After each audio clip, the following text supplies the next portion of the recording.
반갑습니다. 화면토 김단입니다. 자, 우리 선생님들하고 직업 심리학에서도 만나 뵙게 돼서 너무나도 반갑고요.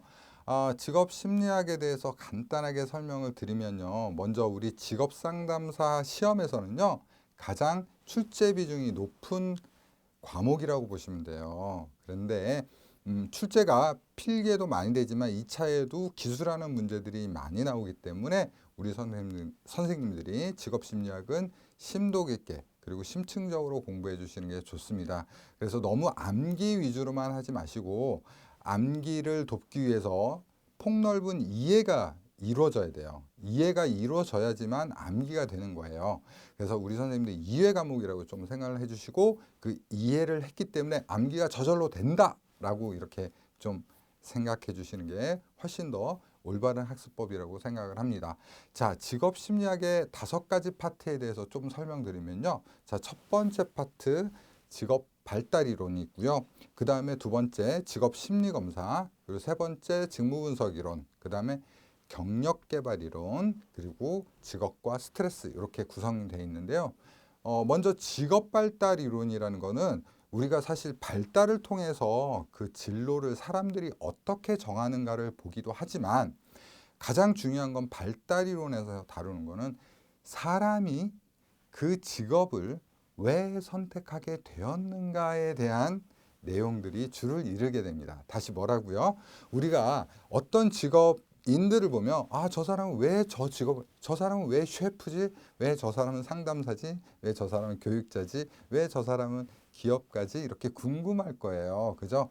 그 이유가 되는 심리적 기반을 다룬다 이렇게 보시면 되고요. 그 중에서도 발달 이론이 상당히 많은 부분을 차지한다 이렇게 이해하시면 쉽게 이해되실 거예요.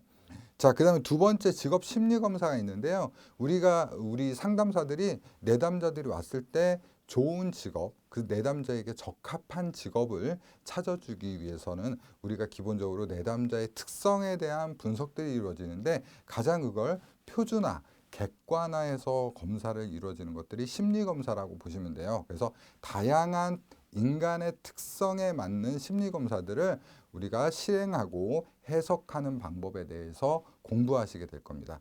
자, 그 다음에 이제 일자리를 알아봐 줘야죠. 일자리를 알아봐 줘야 되니까 어떤 직업들, 어떤 직무들이 있고 그 직무들은 어떤 형식으로 돼 있고 장점이 뭐고 단점이고 무엇이고 이렇게 알아보셔야 되는데 직무를 분석하는 방법에 대해서 또 공부를 하게 됩니다. 자, 그러면 이제 취업을 했죠. 취업을 했으니까 어떻게 돼요? 조직 내에서 이 사람이 자기 경력을 발판 삼아서 계속 발전해 갈 수 있는 경력 개발에 대해서 우리가 공부를 하게 됩니다. 자, 그리고 이제 취업을 했으니까 회사를 그만두면 안 되죠. 안 되니까 어떻게 해줘야 돼요?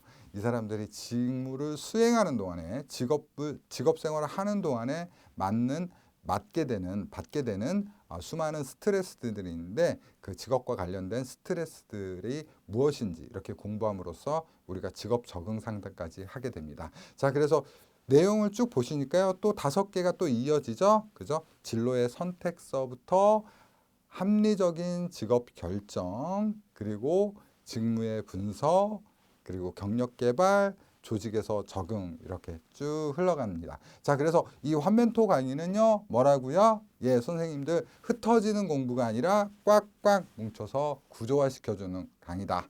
이렇게 생각하시면 되겠고요. 자, 그런 개념으로 우리 선생님들 이 직업 심리학도 꽉꽉 뭉쳐서 구조화해서 저하고 한번 한 큐에 완성해 보는 시간을 갖도록 하겠습니다. 선생님들 본 강의에서 만나 뵙겠습니다. 감사합니다.